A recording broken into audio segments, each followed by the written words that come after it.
I never thought I'd find myself playing Monster Hunter DOS online, as the official servers had been taken down many years ago.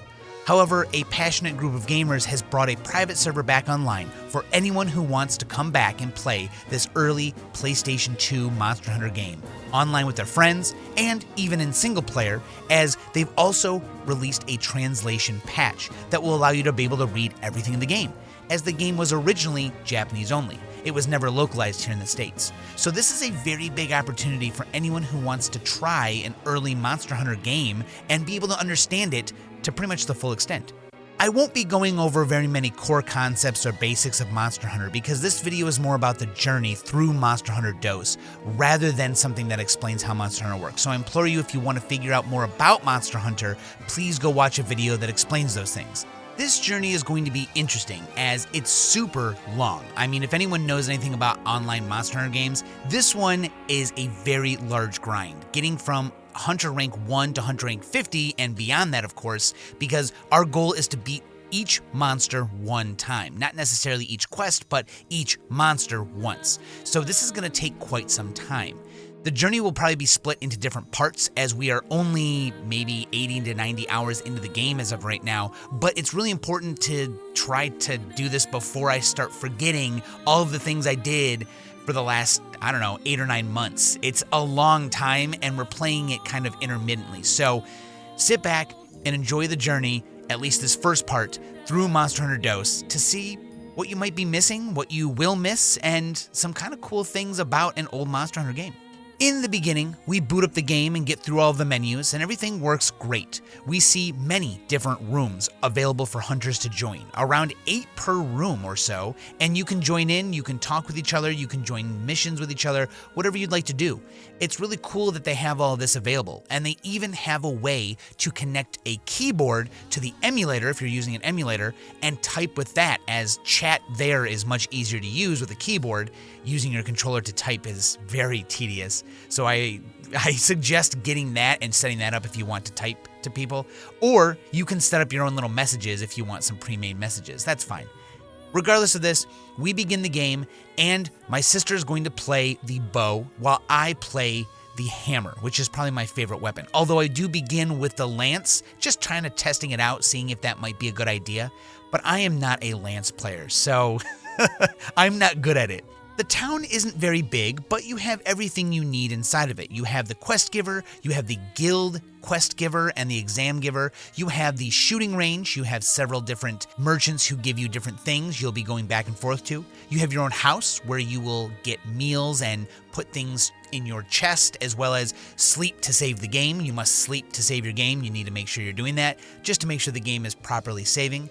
You also have a little market area where you can find a master combo person who will help you with combos for putting your items together, as in these old Monster Hunter games, if you try to combine your items, there is a chance to fail, which means that if you go to this guy, you pay a little bit of money, he will guarantee that your combos work all the time, which is kind of cool. Other than that, there's a little fishing spot, but you also have the forge where you can forge your weapons and get weapons. And that's it. It's a small area, but it's not meant to be super big because there's only 8 people who can be in there at one time, so you want to be able to see everyone and find everyone pretty easily. Of course, the very first quests in the game help us get acclimated to how the game works. Around this time, my sister and I had been playing Monster Hunter Rise for well over 300 or 400 hours, and so we're very used to all the new Monster Hunter stuff. I've played many of the old Monster Hunter games myself, so this was not too bad for me. She had a little bit of a rougher time since she doesn't really play the older ones, and obviously with all the quality of life stuff in Monster Hunter World, Monster Hunter Rise, and of course now Monster Hunter Wilds, it's a lot different. So you just need to get used to the fact that you cannot move around when you're taking items. When you're gathering things, it takes a long time. Sharpening your weapon is dangerous in the middle of combat. All of those things that Monster Hunter used to be, the slowness of it, and some people would call it clunky, but the slowness of everything you do, you need to prepare for it. You can't just, I'm going to take a potion. You'll get hit taking a potion. One of the big differences from even Monster Hunters that come shortly after this one is that you have very few actual attacks. Most of the time, you're going to be using the right stick if you're using a controller, which I think you probably will want to use a controller, but the right stick is what you use to attack. You can try to change this, but I'm going to tell you what, I spent several hours trying to set the controls up so that I didn't need the right stick to attack, but it just doesn't end up working. All of the buttons are set up specifically so that you use the right stick to attack, and all the other buttons are accounted for in some way or another. It's so hard to change everything about your controller in this game that I ended up just getting used to using the right stick to attack. You press up, down, left, and right, and you get several different moves, although I think up and down are the same and left and right are the same.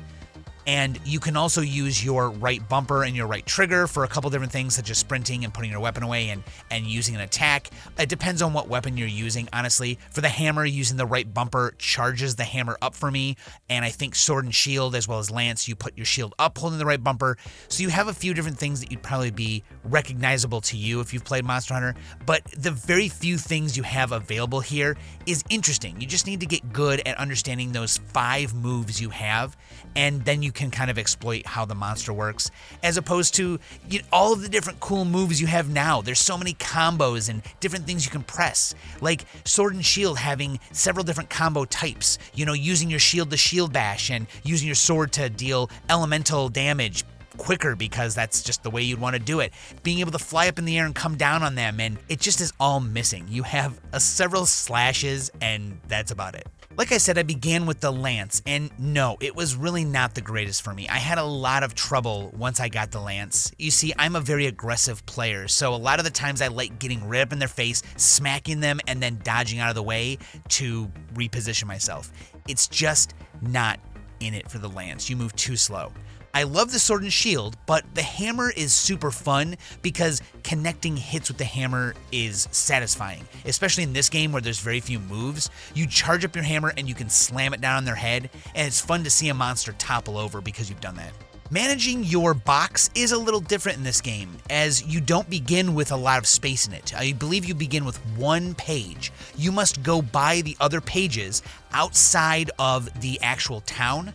Just before you walk in, when you're selecting your room to play in, there is a little dude out there who will sell you pages for your box, like an organizer, and you'll get several more box pages, which is extremely helpful because with 1 page, it fills up after like 10 hours and suddenly you're like hemorrhaging things. You must then figure something out. So go buy that first because that's super important.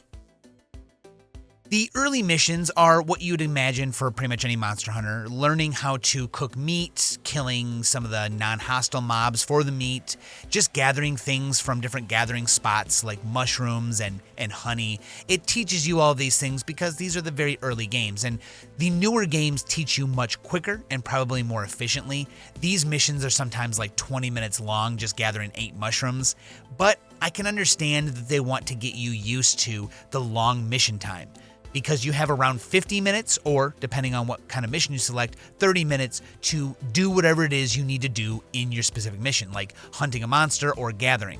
So it wants to get you used to these things, and a lot of these missions are free. You just go do them and you get them over with to call them good, and you need to do pretty much all of those early missions because you need the resources early on. There are so many things to do that these missions are actually important, much more important than I thought at first. After we slog through the little tutorial missions, our very first quest we do that isn't necessarily a tutorial mission, and our very first big hunt is the Velocidrome, was something that probably most people will do first. Either that or the Bulldrome, but ours is the Velocidrome.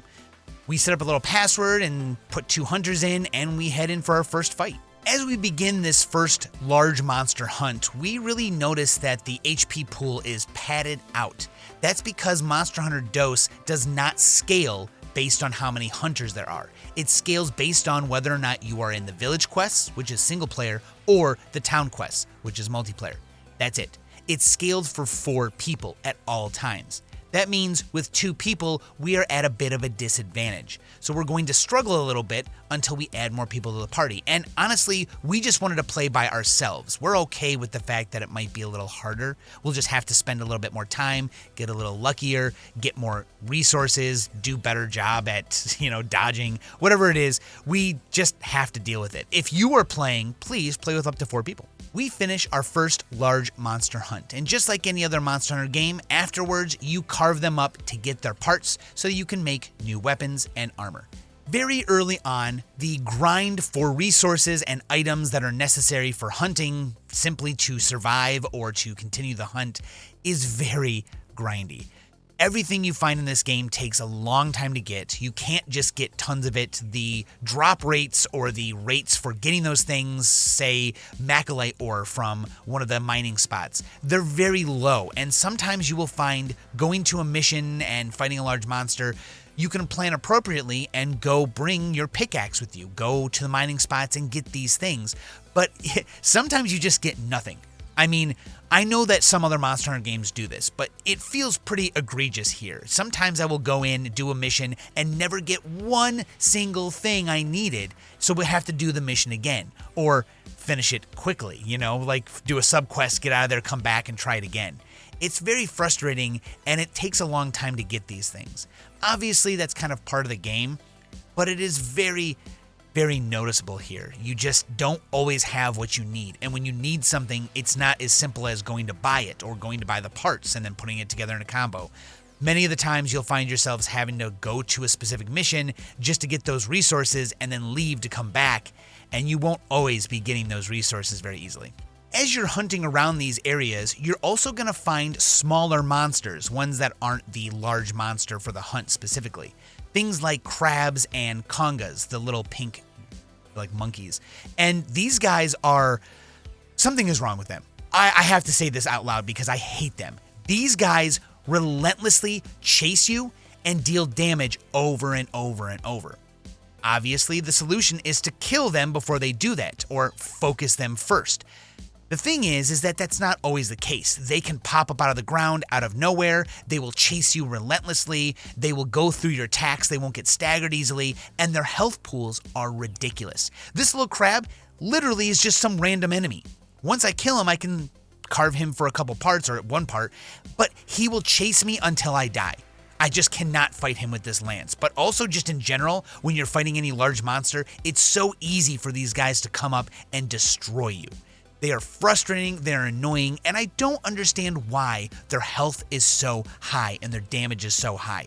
They are sometimes more dangerous than the large monster you're hunting because their moves are quick and don't have big tells all the time. And you think, oh, I'll be able to stagger him and kill him. No, you can't. They're just fucking annoying.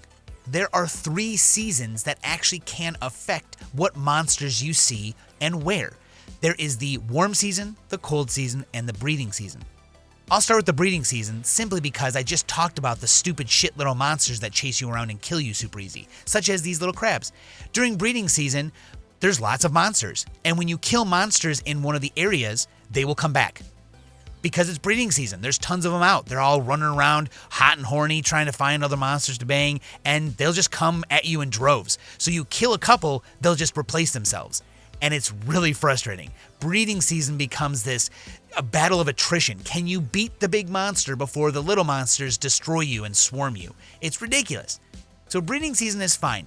You will see specific monsters in specific areas. They'll come back more often, and the big monster will be either more powerful or weakened. Because during breeding season, obviously, the whole idea for them is to breed. They might be busy. They might not be as strong, and they might be vulnerable.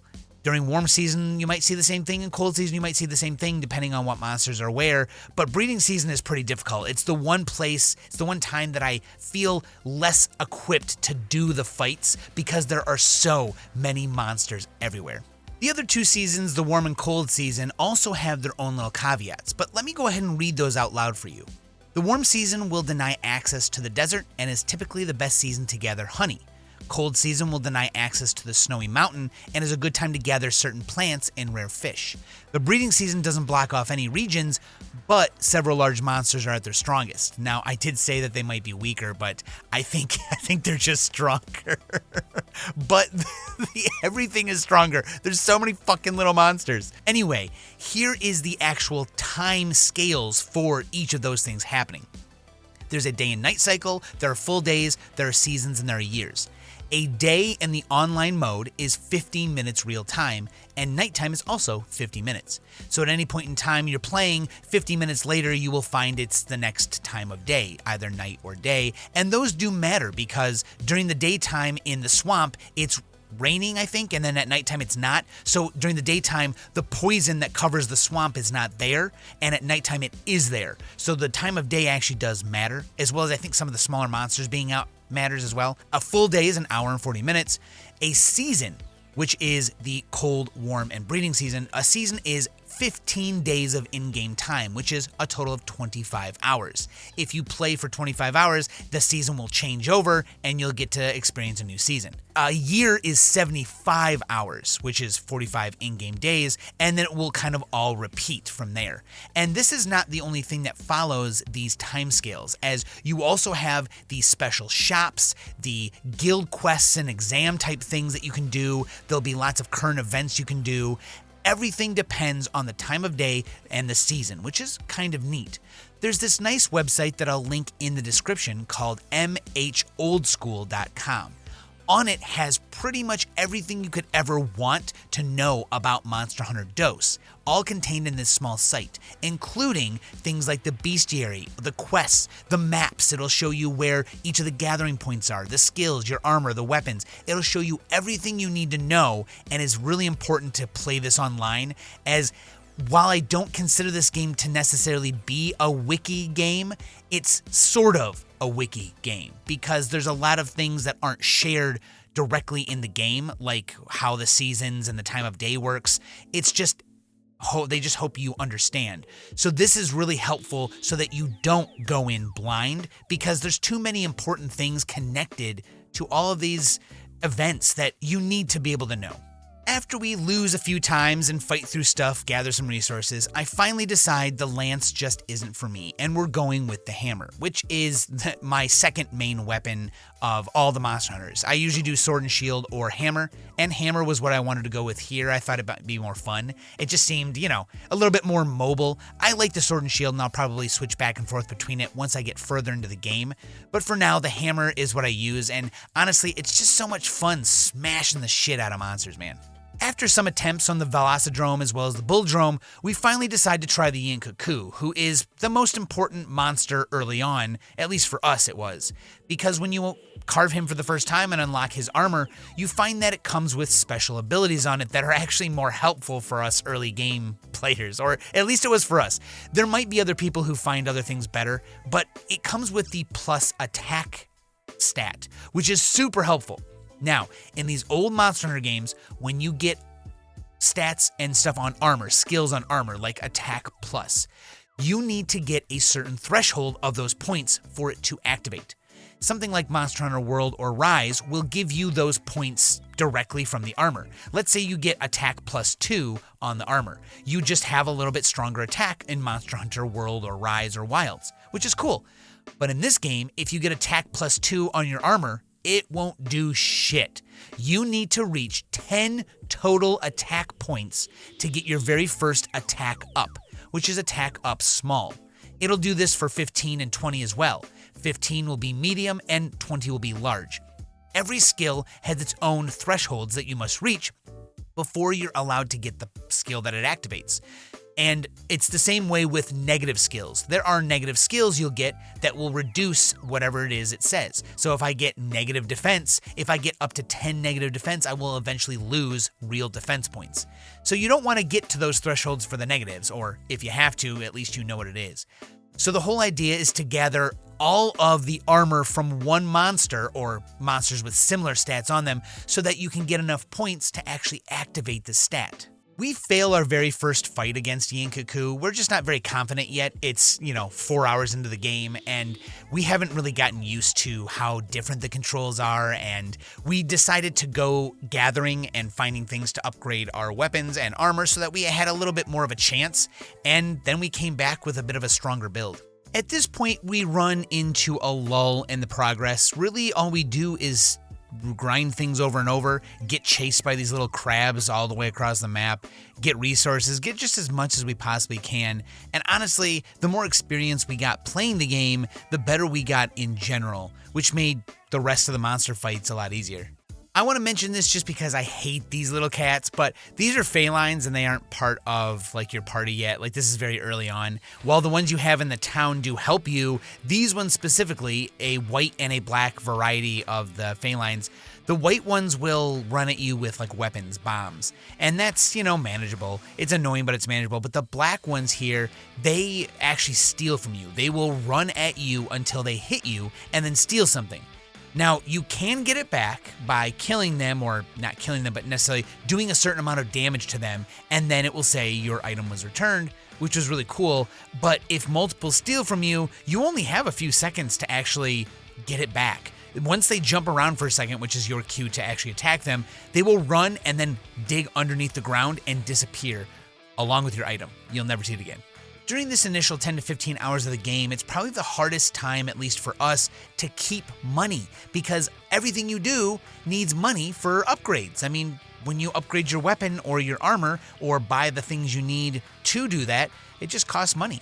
And you can't always go out grinding for items. You just can't go out doing it yet because you don't have all the areas unlocked. You just don't have the correct things to gather from. So some items are only available in higher hunter rank missions and not in these early missions. Some of them just aren't. So you have to make do with what you can. And when you start seeing these things available in shops or the shooting range or wherever you need, it's kind of tempting to just go get it to do the things you need. I mean, with only 2 hunters and the fact that the game doesn't scale down to us, we need as much of a power boost as we can get all the time. So we are always out of money. And once we get, 30 or 40 hours in, it starts to be a little easier to keep the money because now our upgrades are a little fewer and far between, meaning that we don't always just run out of cash right away. But this early part definitely is hard to keep money in. We finally decide to take on some quests in the desert where we fight our first Gendrome, and he's not that hard. He's just a little dude walking around. These are like the easiest monsters to fight, which is nice. Again, it's good practice, as you can see me whiffing like crazy here. Don't worry, now that we're around 90 to 100 hours in, I am doing much better with aiming. This game, like I said, is different than the newer games, and so I have this kind of rhythm that I did things in Rise or Sunbreak or Wilds or World, and it's different, so it's hard to get used to. At this point in our journey, we realized that it's really just helpful to always bring those one case use items with you, like antidotes in case you get poisoned for one reason or another. If you don't realize there's something that can poison you in a stage, you might think, well, I'll be fine. I'll shrug off the poison without an antidote. It's not the case. Like I said, this game is much slower paced, it's harder to heal properly, and honestly, it's just hard in general. So being poisoned is a pretty big detriment, something that I never really thought of since I began playing the newer games. So it's nice to bring a stack of antidotes with you, but that also means bringing a stack of a lot of things with you. Obviously, you can skip bringing cold or hot drinks to an area that doesn't need either or only needs one. But again, you always find out at some point you think, oh, I don't need this here, but really you do. So even if you know what you're about to do, it's helpful to find some main items that you always keep in your inventory while still keeping space for the new items you'll get. It is a little bit of a balance sometimes, and I generally end up pitching things like my map, my whetstones, which I can buy for very cheap, just things to be able to pick up new items that are helpful. We are finally ready for the Great Yian-Kut-Ku grind, where we both get full sets of Yian-Kut-Ku armor, or most of it at least, because of the plus attacks. We want to get just as powerful as we can, and it's hard because the item drop rates in this game are pretty shitty.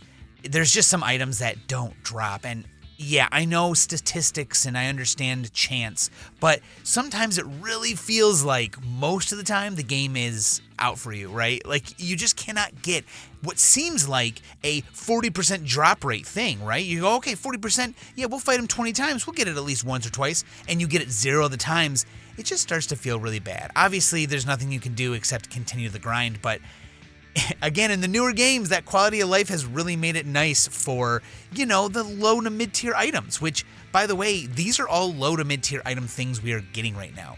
Our upgrades are really not that significant or that helpful all the time. They are, early game stuff, like very early game, but the grind for them is ridiculous, and we'll get to one of those other grinds soon enough.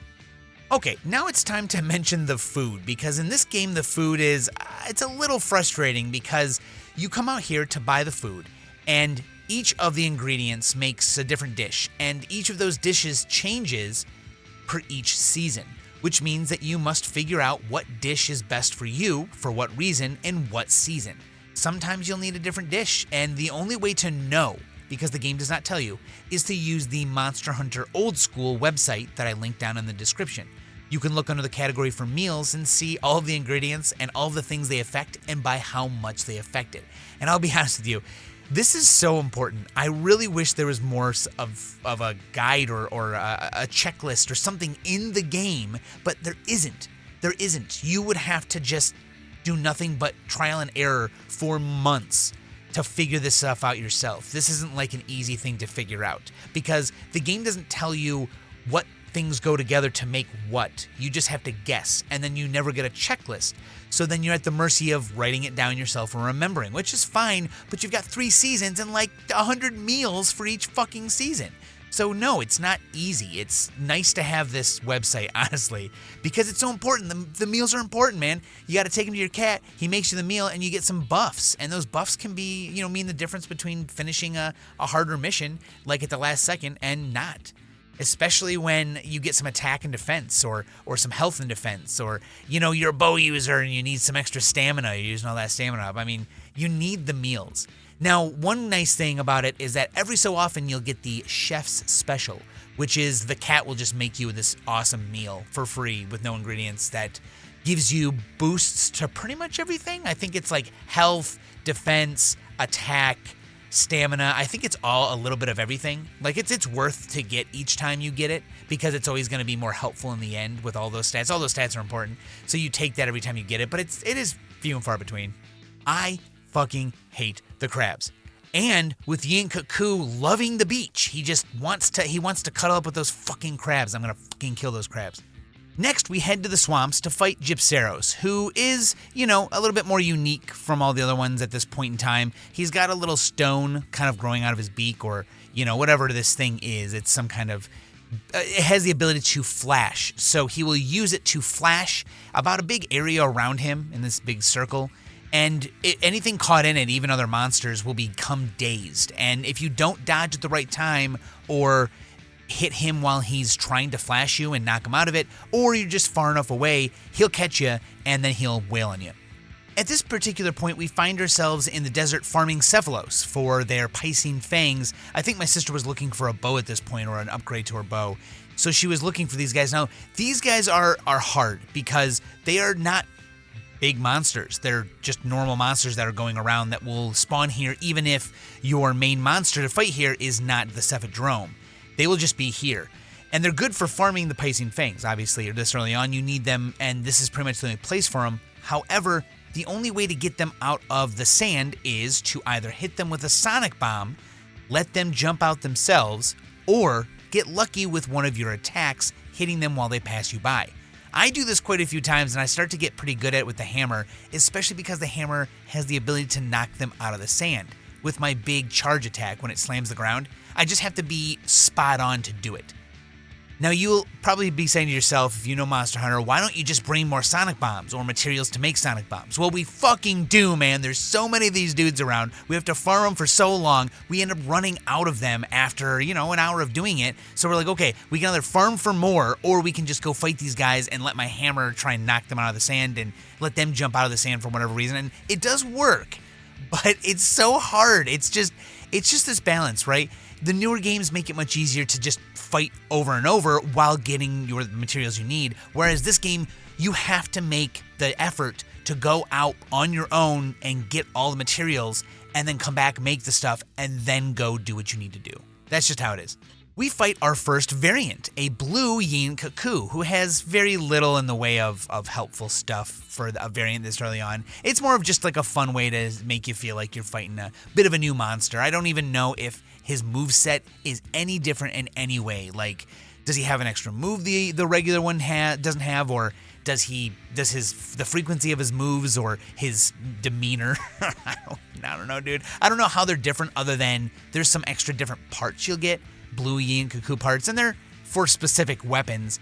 Just feels weird, right? Like, I've already got to fight Yin Cuckoo. Why not just combine all his stuff into one and make me fight one monster? It's fine. It's cool that they have variants in this game, but just an early variant that does almost nothing. Here I'm checking out some of the jewels that we have available, and honestly, they're very helpful. You need to upgrade your armor a lot to get more slots for these jewels to go in, but you need the extra skills. Honestly, you do. The extra attack gem skills, getting you more attack is super helpful. Grinder for if you're melee, you need some of these extra things. It's really helpful to have them. So the more slots you can get and open up, the more skills you can have at the beginning of the game. It is really important. While it wasn't frequent, there were times where we disconnected from each other for one reason or another. Like I said, these private servers have their own little, caveats to them, and that's just how it's going to be. I accept them because, again, we get to play this game, but we did get disconnected, and in these old games, you cannot reconnect to someone's quest while it's in session already, or at least we haven't ever been able to. If you're supposed to be able to, we can't. So generally we find ourselves either, you're making a choice. Are we far enough in that if the person who's still available, who's still in the quest, should they finish it out? Because again, you're not getting any changes. There's no reduction to the thing's health, to the monster's health. You have to fight them at whatever you left them at. So usually if you've got them about 3/4 of the way, that's pretty much, that's worthwhile to do. But if it's anything half or less, it might not be worth it. Like I said, those health pools are big, so you might run out of time if someone disconnects from you.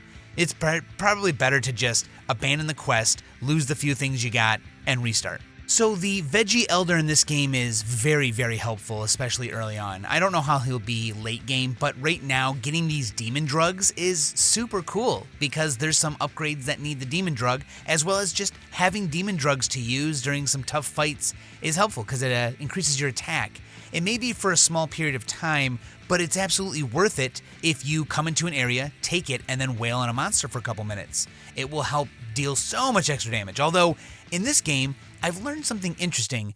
You see, when you eat a meal, or when you take one of these demon drugs, or the armor seeds, or whatever you take, they don't stack. So if you've eaten food that increases your attack, there's nothing else you can do to your attack to increase it.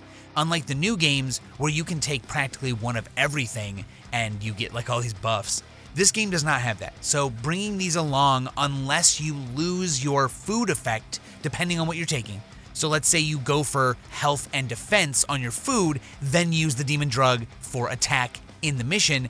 That would be a good way to do it. You even have nutrients you can take instead of health. Then you can focus whatever else you need. So it sucks a little bit, but it's still a nice way to balance what you get when you have food and when you have these little boosts. We find ourselves in the desert fighting the Daimo Hermitar, who's not really that tough. He's a bit tough, but the crabs are never that big of a deal for me. I mean, especially when I'm using hammer, which I think like the KO damage, the blunt damage against their shells is better. Like it's a good idea to have against them. And since I always use the hammer, I always tend to hit their shell and break their shell and never really have too much of a problem with them. Even the high rank ones in the other games that I've played, never really too big of a deal. But this one does give us some helpful parts, so we need to farm him just a little bit.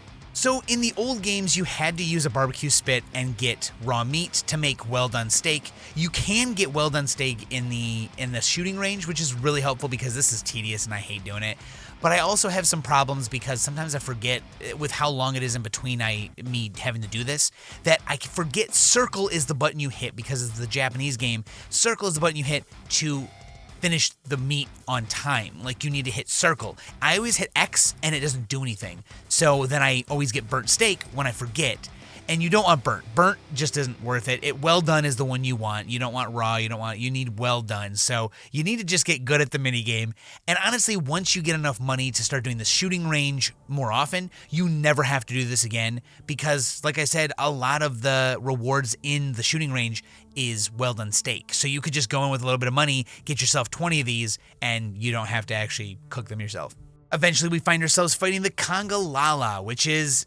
I don't like him. He just sucks. He jumps around a lot. He moves around a lot. For the hammer, I feel like I miss quite often because he just turns and moves quickly in a lot of situations. So sometimes you just have to position yourself perfectly so that when he lands, and especially something like this where he lands with his head that direction, you need to get there quickly. He gets up after like 2 seconds, but it's such a good opening that you need to learn the direction he's going to fall and where his head's going to be so that you can capitalize on his little fall, which is cool. And then you have to worry about the mushroom on his tail. The mushroom on his tail is something he will eventually eat if you leave him alone. Like if you let it stay long enough, he'll eat it and heal a lot of his health. And because in these old games you can't see a health bar or there's no way to tell their health. Like there's no add-on or anything. I mean, even the newer games you don't have like a health bar, but like there's no way to tell. So he heals somewhat amount of HP, and so you just have to continue going. He will go dig up another mushroom eventually, but as long as you hit the mushroom a little bit, you get this big stagger as well as, you stop him from eating. Also, this dude farts on you, and if he does, you can't use any healing, which means, you're screwed. So you got to bring a deodorizer to stop the shit smell on you so you can heal. And it's not hard to get out of the way of it before it happens. You can usually tell when he's about to do it. There have been a couple times I've gotten farted on, but it's once you start to see the pattern of doing that, then you're fine. And we find ourselves in the desert once again, but this time fighting the Cephadrome, who is quite a bit larger than the Cephalos, the little guys, and he still gets knocked out of the sand by the sonic bombs, although he chooses to come out of the sand a lot more frequently because, he's got to fight us. He has some pretty tough moves, but once you learn where to stand, especially as a melee character, he isn't too difficult. We beat him like the first couple times right away, and we didn't really have to farm him. None of the stuff that we needed was important for him, but it was still cool to fight him. This being private servers, here is an example of things that can happen to the monster AI while things are going on. I'm not really sure what causes it or what happens, but here the Gypceros lands and immediately starts trying to fly, but way too close to the ground, so it can't leave the area. You can hit it and it doesn't really do anything. It's just stuck. And it'll happen to various monsters. Anyone who can fly away will get stuck in walls. You see him here just moving awkwardly diagonal up into the air and then circling way around and then landing in two eventually. The thing is that you can watch up in the air. You can watch some of the monsters get stuck on a wall. They'll just get stuck on a wall and never move. We'll sit there for 5 minutes watching them fly against this wall until the game just puts them into the next area for us. I'm not really sure why it does that, but I guess maybe there's some checks to make sure it's not flying for too long. But this will happen with Gypceros, this has happened with Yinkaku, this has happened with Rathian. I mean, anything that can get up and fly will have some issues at some point. So you just have to roll with the punches, expect that you might have your game just kind of halt while the monster gets stuck in a wall or doesn't do anything but land in an area and then leave to another area, land in an area, leave to another area, over and over, and you just play cat and mouse with them. You can never get to them. At this point, we are Hunter rank 8, and this is like 30 hours in, something like that. It just takes a long time for everything to happen. So the Hunter ranks kind of go like this.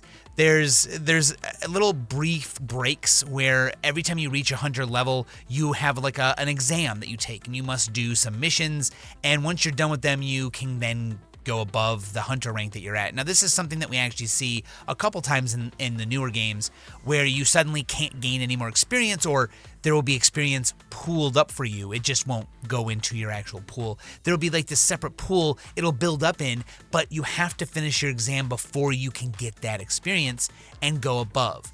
There's several breaks in between level 1 and 30, but 30 is the high rank Hunter rank you need to get to. So between 1 and 30, there are several different little exams that you do, and once you get there, you can then progress past it, and that will unlock some new monsters to fight, and it will even make it easier for some of the other areas to be available. As when we began the game, we really never went to the volcano or the snowy mountain, and I'm not sure why it was locked, but I think it was progression locked. I can't be sure about that, but we didn't go to it until about 30 hours in. We begin fighting another variant as well at this point, Gypceros, a purple Gypceros. I don't know how he's different, different wise. I feel like some of the monsters that are variants are easy to tell when there's a difference, but I don't know. I don't know if he uses his flash more often. I don't know if he's more aggressive. I don't know if he uses poison more often. I'm not really sure, but he's still difficult. He's still a difficult fight. And now it's our first time fighting a Rathian in this game, and it's a bit tough. Rathian is a nice difficulty bump from everything else you've been fighting. It's much bigger, it's much stronger, and it's harder to stagger. That's just how it is. And this in particular in this game, like I said earlier, there's a lot of problems with the AI, and this one loves to move areas. Sometimes it moves areas for several minutes, and it's so frustrating because then you come back to it one-shotting you because it's angry. I mean, it does more damage when it's angry. You can see the little fire popping out of its mouth there to let you know he's angry. But he does a charge at you, and if you're not full health, you're dead. And sometimes even if you are at full health, you'll have to take some nutrients to get the extra health or get an extra health buff from the food you eat because this thing is strong, man. Ooh, we end up fighting Basarios, which is a fun little dude. I mean, he's not really that interesting. It's kind of cool. Around these little areas in the volcano, there are rocks sticking up from the ground. If you guide him into those rocks as he slides at you like this, they'll blow up on him and deal damage. And honestly, you just start each area by doing that. Just lead him into each of the rocks if there are any, because it deals so much damage so quickly for you. And especially as melee, I'm constantly, because he's made of rock, constantly sharpening my weapon. So it's nice to get a little bit of a break, especially if he runs into him and breaks his own chest open. Then I can do more damage as melee, and then obviously my sister who has the bow can kind of target it more by aiming in. So it's helpful to do, and he's a fine fight. It's not a hard fight, honestly. I don't even think we've ever lost against him. He's slow, so if you get hit by him, it's really your own fault. Okay, we decide to try and fight a pink Rathian, and we find out quickly the difference between the regular Rathian and the pink Rathian. The pink Rathian has more health and is overall just like a little stronger. Like clearly, it's not like the other ones where maybe they're a little bit stronger. I mean, sure, they probably are, but this one is most notably stronger because we lose against it the first time, and we tried a second time, and we actually disconnect and we decide not to try it again. There was just no reason at this point to do it because we realized we weren't strong enough. We were actually working on doing some pretty hefty upgrades for our weapons because we hadn't upgraded in a while. So this was more of a just, let's try this before we go do more grinding, which is boring because you fight the same damn monsters. So our first grind is for Basarios. My sister wants to get a bow that has like a plus 20 defense stat on it, which is really helpful. I mean, it's giving her a lot of defense, which is nice. And she felt like it would be useful at this point. And it is actually. She's been able to tank a lot more hits than I am because I've been putting all my money and stuff into damage. So I'm lacking a little bit on defense. And it's clear the difference that we're having. But the grind for him isn't too bad. I think we fight him about 10 times total to get everything we need. Here's a little bit of the shooting range. It's really weird. I don't like it at all. You have to use the left analog stick to aim, and then you click the right analog stick in to fire, which is it just feels bizarre. And yes, again, you can try your best to change the controls, but you're just not going to find a good way to do it. Like, it's going to screw everything else up. Once you change the controls, you go in and halfway through your gameplay, you go, oh no, I can't do this now. I've changed the controls.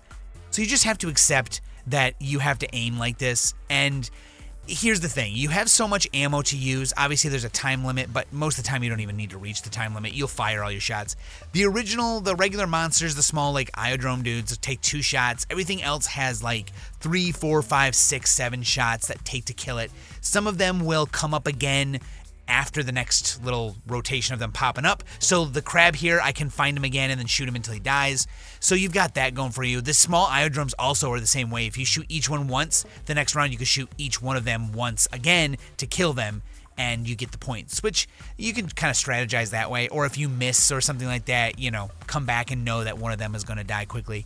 This guy right here takes like 9 or something crazy, so it's really difficult. You have to be spot on with your aim. And it is so hard because it's not made to like aim. It's just a little mini game. So you do your best with what you've got, but the aiming sucks, man. So it's just a hard mini game. Our next grind is for the beak that the Yin Cuckoo drops, or the blue Yin Cuckoo drops. I don't think it matters which one you fight. I think both of them drop them. At least that's what it said on the website. but we farm them for a little while. It takes a long time to get it. The drop chance is super low. It's something like 1 or 2% chance, and that's with just a kill and a carve. You don't ever have a chance to get it from capture, I don't think, and for a reward at the end, you don't get it either. I don't think it's a reward for a quest either. I think it is a simple 1% drop chance from a carve. I don't even think breaking his beak matters. I don't think it matters anything you do. It's just you have a 1% chance. So it takes a long time to get. We fight him maybe 15 times. These grinds that we're doing are actually conflicting because they're part of different seasons. You see, not each season allows you to go to each of the maps. Like I said before, the volcano is not available during warm season because it's too hot, which means that our Basarios grind had to stop for a day or two. We don't actually have all the time in the world to play this. We play this on the weekends, so whatever the season is on the weekends is what we have to work with. That's it. We're at the mercy of just the timing of the servers.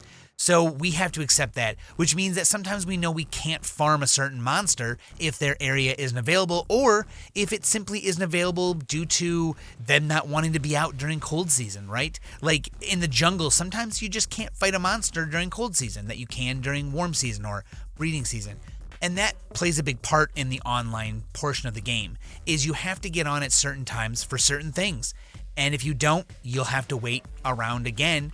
And I know that it doesn't take very long for the seasons to change. It takes 25 hours in real time. And that's not too bad, right? Like you just wait a day and most likely you'll see it skip over and you'll get a chance.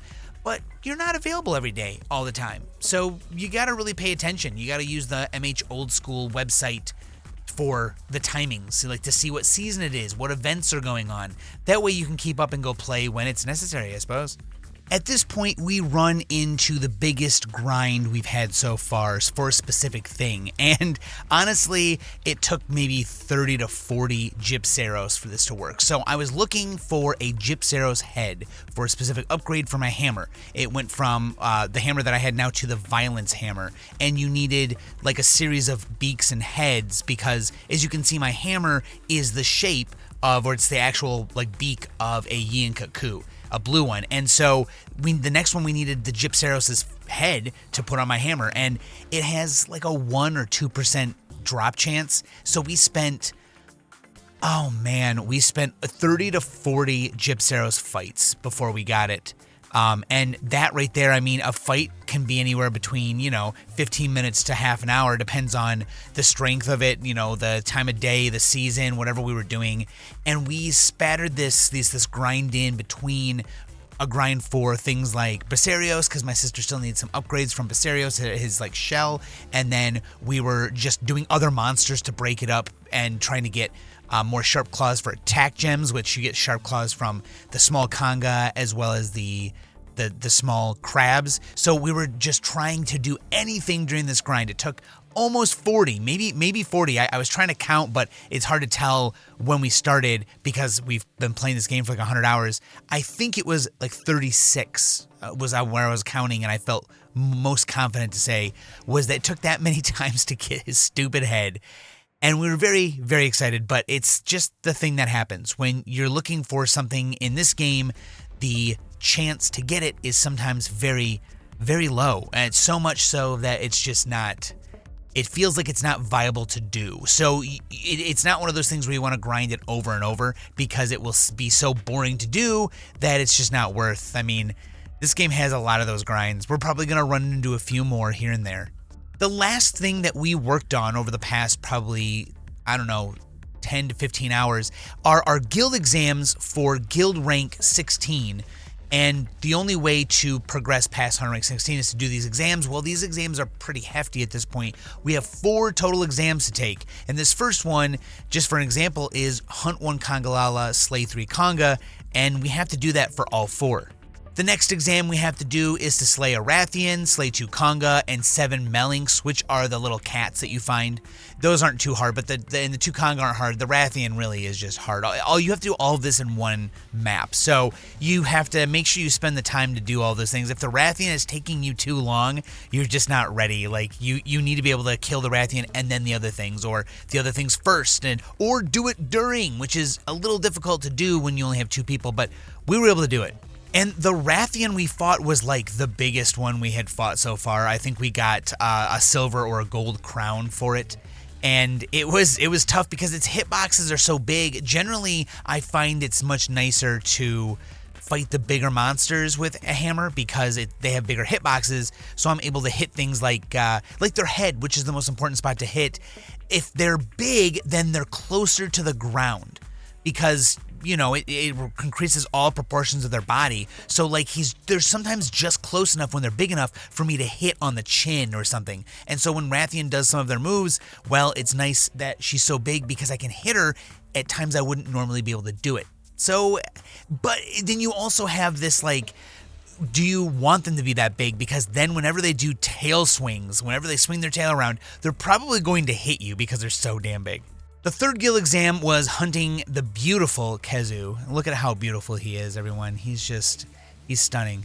And we also had to kill a couple other little monsters around the area. This one was much easier, though. Honestly, Kezu is much more much less mobile than Rathian. Rathian just charges and constantly switches areas. But we're able to topple Kezu way too often. He just can't leave, and so we kill him in about 10 minutes of just straight pounding him in the face. And the last exam is the hardest by far, is the 1 Blaganga and 10 Blango, which the 10 Blango aren't too bad. You'll be killing them no matter what because the Blaganga can sometimes summon them to an area that is empty. I think if there's at least one, maybe he doesn't summon them. I'm probably wrong about that. But it seems like there's a chance for him to only summon them when you've killed a few, but you're gonna want to when the Blaganga is so fast and he digs underground and stuff. And when he summons them and there's those guys that run around too, it really makes it hard to get any damage off, especially as a hammer user. I realized all I could do was let him attack my sister, and then I knew he was going to turn and get me. I'd start charging and then get just out of the way and then slam with the hammer. Otherwise, I could never get to him in time for most of my damage unless he fell over for one reason or another. So it's just a hard fight. There is a very special reason this Blaganga was so hard though. Sometimes, like I said, the servers have some issues, and this happened to be one of those times. This is our first time fighting Blaganga in this version of the game, and it's been a little while since I fought one, so I forgot what he does. Well, he digs under the ground, and his whole thing is supposed to be that he digs under the ground and then randomly pops up somewhere to get you. And you can kind of see what's going on. Generally, the paintball sometimes follows him, and if it doesn't, it's really not too bad. When he digs under the ground in this version, he gets instant transmission and superpowers. As you can see here, he will appear above the ground out of nowhere immediately, and then disappear, and then appear somewhere else. Once he is stuck in this animation of digging, he will follow you around like some boogeyman, and if he touches you, he hurts you. He does like the dig damage, which is a lot because you're supposed to be able to avoid it easily as long as you're paying attention. But it's so fast and it's so frequent here, we just lost. He would do this too many times, and we found the only way to stop him once he started was to leave the area and let his AI reset. Otherwise, he would dig and do this forever. He was stuck. And even when you went to another area, there's always a big chance that he just starts doing it again right away. So it's just back and forth, back and forth. We realized we were running out of time because of how often he kept doing it, and we just kind of started making, hopeful attacks and being risky, and we died because he just kept doing this over and over. The second time we came back to fight him, though, he only did this once, and then his dig turned back to being normal. And he would dig once, pop up out of the ground with a little animation, and then stand there, turn around, and then fight us like normal. So if something like this happens, it's absolutely worth it to just leave and come back, because it's impossible to fight him in this state. The interesting thing about playing this game online is when you do quests that need you to check a box, right? These are guild exams we're doing. For some reason, it would not count as Lainey having beat them. So we had to go through each of the guild exams twice. And I mean, it was nice. We both got a lot of extra experience for hunter rank towards the next hunter rank, which is nice. But, that puts a damper on anything you were planning on doing if you thought, oh, hey, me and this other person beat all the guild exams. Well, it only worked for the one of us, so I don't know if that's normal. I don't know why it happened to us, but that's what happened. And in the end, again, like I said, we got to fight the monsters. We needed the hunter rank, so it wasn't a big deal. But we definitely kept fighting big Rathians. At the very last bit that we recently played, we're after our guild exams, having completed them and gotten a few more hunter rank levels, and that's really what we're working on, is getting the correct armor that we need with better defense, with more slots for gems. We're looking for our attack ups. I'm also going to start looking for sharpness stuff. I think my sister's probably going to look for stamina stuff since she's a bow user. So we've got a few things we're working on, but right now there's nothing huge. Since we finished the guild exams and we have a few new monsters to fight, that's it. We're just going to level up our hunter rank and do our best to upgrade. There aren't too many upgrades left for us, though, at this point. We just need to continue to progress because we have to hit 30 to hit hunter rank, to hit the high rank of hunter ranks. And that's important because that unlocks a bunch of new stuff where we actually get to, get significant boosts in upgrades. We're going to get all the plus versions of things, and all the monsters are going to be harder. If you've never played Monster Hunter, all the monsters get harder at high rank stuff. And then once we hit 50, we'll fight the end game stuff, which there's some monsters that are end game. I can't remember off the top of my head, but we get to see them soon and we'll have to fight all of them. So there's that. Before we end the video, I'm going to have my sister speak about her experiences about the game so you can even hear a second person's experience with how the game works.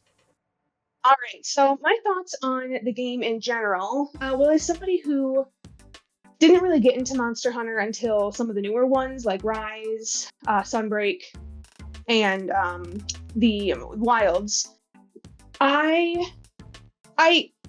had a hard time with Generations Ultimate when it came out, so this one I knew was going to be a tough play.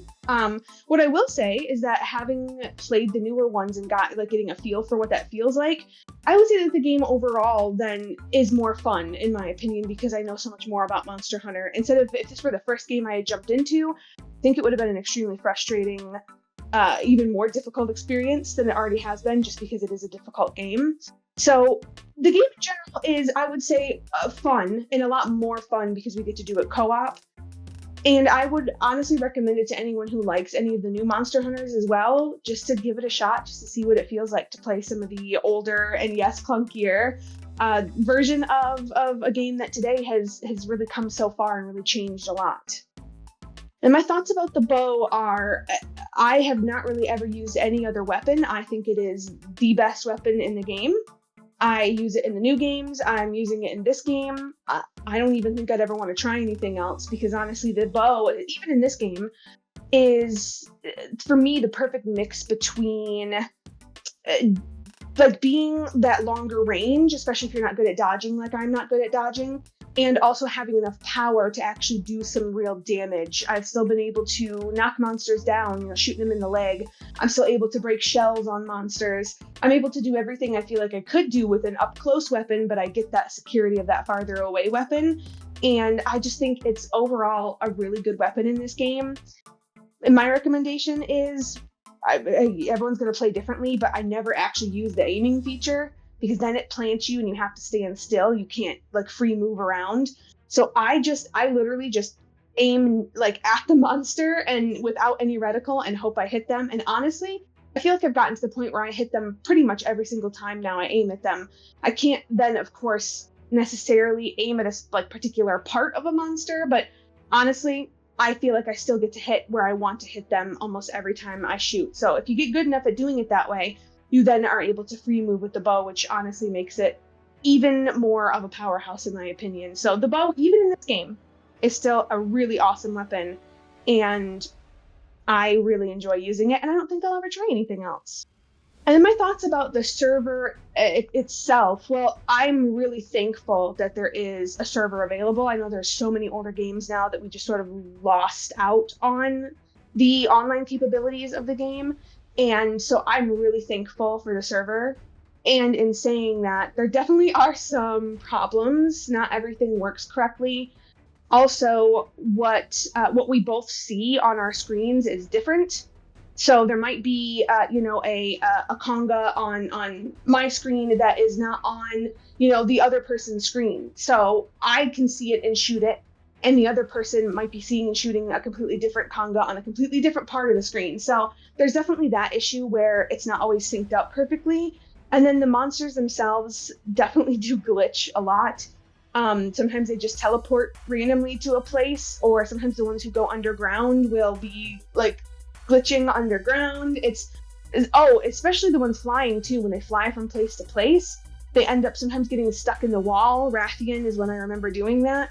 And it's very funny, but it also then makes it frustrating sometimes too, because then you can't fight the monster properly, or you don't, like, you sometimes can even run out of time because the monster gets stuck somewhere, and so you're not having as much time being able to actually attack the monster because of those glitches. But I mean, all in all, honestly, even with the glitches included and some of the messiness that comes with the server also just being kicked off randomly sometimes, honestly, I mean, it still is a really fun experience, even though it's a little messy. So I hope in the future that they can continue to improve it. But honestly, even if you wanted to play right now, I think it's still worth it. And I'm really glad that we had the chance to be able to play this online and that a server even exists for it. And then my thoughts on the future of how I see the game going for us. Honestly, it's gotten really hard as we have continued. Because the monsters are sort of scaled for 4 players and we're only 2, and it doesn't change that just because we're 2. I see this getting incredibly difficult, and we've had some grinding already that has taken a long time, like the Gypceros we had to fight a million times. I can see that happening even more so in the future, not even just necessarily for parts themselves, but to try and farm some of those, the hunter rank points, because, I mean, if you faint, you lose hunter rank points, and if you don't finish the fight at all, like if you completely lose out on the fight, then you're losing even more, and you're losing out on the money. And that money I also see being an issue coming up in the future for buying upgrades to weapons and buying upgrades to armor. I can really see that being a problem in the future as everything just becomes more expensive. So I see us definitely, even already, the gameplay is already a little bit of a slower pace, which I think is just normal for this, the older Monster Hunters, but I see it being even more slow as we continue on and get to some of those higher ranked monsters. I think it's still going to be a blast to play, but I do foresee like some areas where we might get stuck and we might have to sort of backtrack a little bit to kind of like how we're doing now, I guess, with upgrading some of our equipment and stuff to be able to move forward. So I just see it definitely getting a lot harder, but I'm really looking forward to some of the monsters that we're going to fight. I know I've heard some stuff about Plesioth, and I'm kind of looking forward to that. But there definitely are some monsters I'm scared to fight, and they're going to be really hard, but I think we're going to do pretty well. And, you know, this has been just a really exciting journey so far, and it's been so cool to see all of the different mechanics that come with an older Monster Hunter, but then also get to see some familiar monsters from some newer games where you get to see sort of where they got their start. And of course, this is the second game, so they didn't start necessarily here, but it's just really cool to see how they've carried through so many things to the newer games in terms of monsters, and also to see how the newer games have definitely improved the quality of life of the game itself. And I think that that's a really fun part of this game. And also, like I said, you know, playing it multiplayer is such an awesome experience. And I'm looking forward to however many more hours this journey is going to be, even though I'm assuming it's going to get pretty up there as far as hours. So I'm looking forward to that still anyway, through all the frustration that will be coming and the frustrations we've already had. Really, in the end, this is a really fun game and an awesome experience I don't think a lot of people who've played the newer Monster Hunters get to have. So I'm looking forward to what the rest of the game has to offer, and I'm looking forward to everybody who joins us on the journey. I think it's going to be a lot of fun as we continue. Thank you so much for watching, everyone. I really appreciate it. We're going to be playing this game a lot more, and we're going to beat one of every monster. So we'll make a few more of these because we probably have another couple hundred hours. We're taking this nice and slow. We're enjoying ourselves, and we're learning along the way without someone just guiding us through every minute of it, which is nice. I feel like, you know, it gives us a chance to explore how this game works, and it's been really fun. We've learned a lot of cool things, so I hope this was interesting for you. Otherwise, I'll be back with more PS2 console experience stuff and other cool things. Bye, everyone. Later.